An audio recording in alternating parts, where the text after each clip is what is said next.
الحياة التي لا نتأملها لا تستحق أن نعيشها.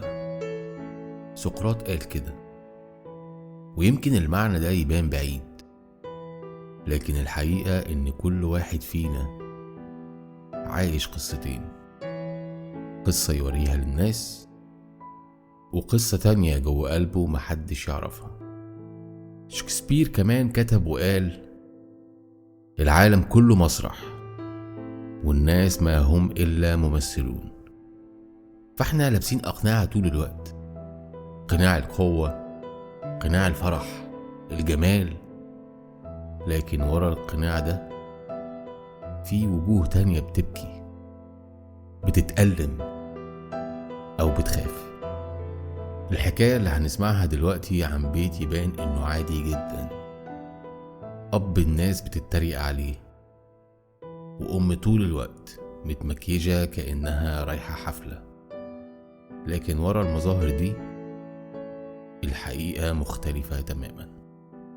دي مش مجرد حكاية ست البيت، دي حكاية عن البواطن، عن اللي ما بيتشافش واللي غالبا بيكون أصدق من أي صورة أو مكياج. شقة صغيرة في عمارة قديمة ساكن فيها راجل مختلف عن باقي الرجالة اللي الناس اتعودت عليهم، أستاذ هشام.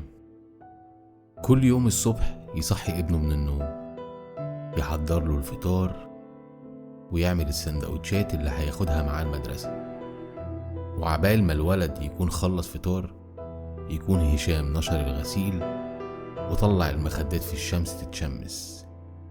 بيعمل كل ده بوجه هادي وبابتسامة كأن حياته عادية جدا. شوف يا أخي، رجالة آخر زمن، راجل بينشر الغسيل زي الستات، دي رجولة دي. قدام البيت الأسطى صاحب الورشة كان بيراقبه كل يوم، كان بيرد على تحيته بهزة راس باردة، وبعدها يبص للزباين ويضحك باستهزاء. بصوا كده، هو بينشر وبيطبق وهي بتنزل من البيت على سنجة 10، ولا أجدعها فنانة رايحة مهرجان، شعر متظبط ومكياج ايه، وهو ايه، ست بيت معتبر. الابن الصغير علي اللي لسه في ابتدائي كان بيسمع كلام من صحابه في المدرسة، كلام يضايق، تريقة وهزار دمه تقيل قوي، وكلام جارح عن أبوه. رجع في يوم من المدرسة وقعد قدام أبوه وقال له بصراحة: بابا انت ليه بتعمل كده؟ صحابي بيتريقوا عليك. بص يا جدع، ده حتى العيال الصغيرة فهمانة، الراجل عامل نفسه بطل وهو في الحقيقة مهزأ. هشام ما اتضايقش من كلام ابنه، بالعكس ابتسم وسأله بهدوء: انت بتحبني؟ رد الولد بسرعة: ايوه، عشان انت بابا. وبعدين سأله: وبتحب مامتك؟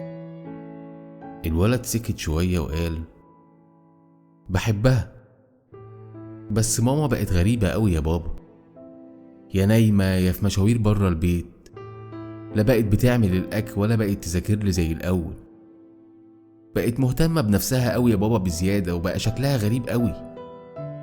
هشام سكت، لكن في عينه كان في كلام كتير قوي ما اتقالش.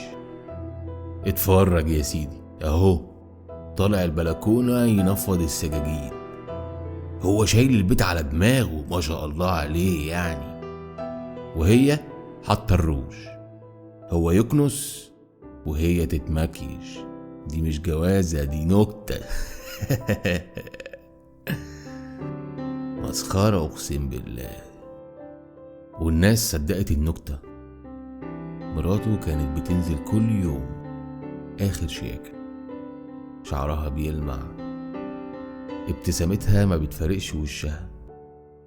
الجيران بيعلقوا: طب هو ازاي سايبها كده؟ والهمسات ما بتخلصش. والله الحكاية دي تتحكي في القهاوي، هو يغسل السجاد وهي تلمع خدودها بالروج، حاجة تهز البطن من الضحك يا جدع. لكن الحقيقة محدش كان يعرفها.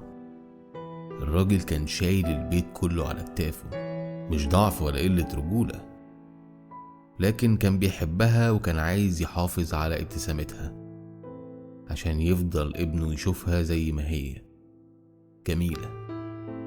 وعدت الأيام والتريقة كبرت أكتر، لكن جوه البيت كان في سر محدش يعرفه. وفي ليلة ساكتة صحي هشام من النوم، مد ايده جنبه على السرير وملقاش مراته نايمة جنبه. قام ومشي في الصالة بهدوء، بص على أوضة ابنه لقاه نايم لحد ما شاف نور الحمام وفتح الباب بالراحة. كانت واقفة قدام المراية، وشها أصفر وعينيها غرقانة تعب، شعرها كله رايح والباروكة محطوطة جنب الحوض، السرطان بينهش فيها.